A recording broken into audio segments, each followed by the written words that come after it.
संत महात्माओं परम प्यार से बोलिए धन्यकार जी।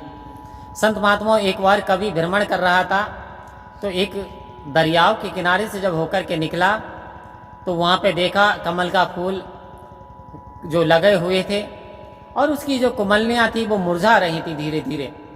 तो वो कह रहा है क्यों नहीं कमलनी तू क्यों मुरझानी, तेरे नाल सरोवर पानी कि हे कमलियो तुम क्यों मुरझा रही हो, तुम्हारे तो जो जड़ों में वो सरोवर है पानी है, फिर आप क्यों मुरझा रही हो। नलनी कमल में ही यानी जल में ही तेरा निवास, फिर तू क्यों भयो निराश। आओ संत महात्माओं कवि कह रहा तो वो कह रही हैं कि देखिए हमारा जल में निवास बेहतर है। आओ संत महात्माओं लेकिन जो सूर्य अब अस्त हो चुका है तो हमारा संबंध भी उनसे टूट गया है, अब हमें वो चेतनता नहीं मिल रही।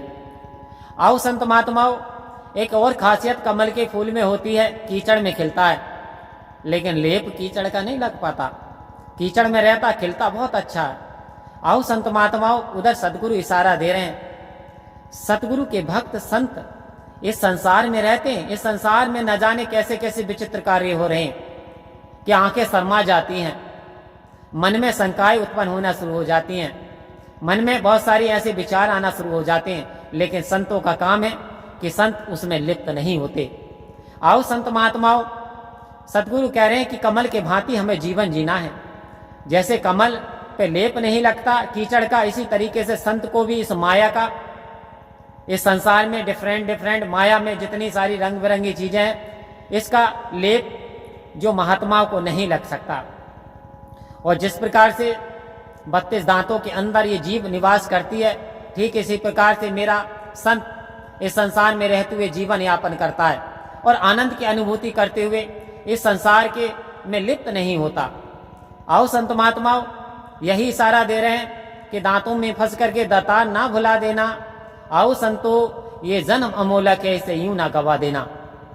ना जाने कितनी पीड़ा इस जीव ने सही, 83,99,999 योनियां भोगी, भोगने के बाद ना जाने कितने कष्ट उठाए, परेशानी उठाई, विनती करी प्रार्थना करी प्रभु एक बार मौका दे दो। तो आओ संत महात्माओं सतगुरु दया का सागर निरंकार बड़ा कृपालु है, इसने बड़ी दया करी और एक बार हमें ये मनुष्य का जन्म दे दिया। अब मनुष्य का जन्म भी पा करके और फिर यदि हम इस परमात्मा को ना पा सकें, मन में अहंकार रह जाए और निरंकार ना समा पाए, तो फिर इसमें सतगुरु का कोई दोष नहीं, फिर इसमें निरंकार का कोई दोष नहीं। आओ संत महात्माओं तो फिर दोष है तो हमारा अपना है, क्योंकि इंसान की ये जो खोपड़ी है आज लो न भरी है न भरेगी। संत महात्मा कह रहे हैं कि माया मरे न मन मरे, मर मर गए शरीर, आशा तृष्णा ना मरे कहेगे संत कबीर। आओ संत महात्मा इशारा दे रहे हैं ये आशा, ये प्यास, ये तृष्णा, ये इच्छाएं ये कभी नहीं मरती। एक इच्छा पूरी कर दी सदगुरु ने हमारी, मोटरसाइकिल नहीं थी मोटरसाइकिल आ गई तो चाहत उठ के खड़ी हो गई कि 4 व्हीलर होता, 4 पहिया वाहन होता। आओ संत महात्माओं सतगुरु ने कहा इसमें क्या बड़ी बात है, निरंकार ने कृपा करी 4 पहिया वाहन आ गया। अब कहता है कि हवाई जहाज मेरा अपना होता और आना जाना होता तो बड़ा आसान होता। आओ संत महात्माओं कोई सीमा नहीं इच्छाओं की, एक इच्छा के बाद दूसरी इच्छा प्रकट हो जाती है। जैसे समंदर में हिलोरें समाप्त होती है फिर हिलोर शुरू हो जाती है। तो मन की तरंग बहुत तेज है, मन की तरंग, मन की गति बहुत तेज है। आओ संत महात्माओं ये गति तभी कम हो सकती है जब इसमें ज्ञान, ब्रह्म ज्ञान की नकेल इस मन के अंदर पड़ जाए तो वास्तव में ये मन कंट्रोल में हो जाएगा। आओ संत महात्माओं इसके लिए क्या करना है, संतों की शरण में जाना है, सतगुरु से प्रार्थना करनी है कि सतगुरु सच्चे पातशाह तू चाहे तो एक क्षण के भीतर दर्शन करा सकता है, इस माया के पर्दे को हटा सकता है।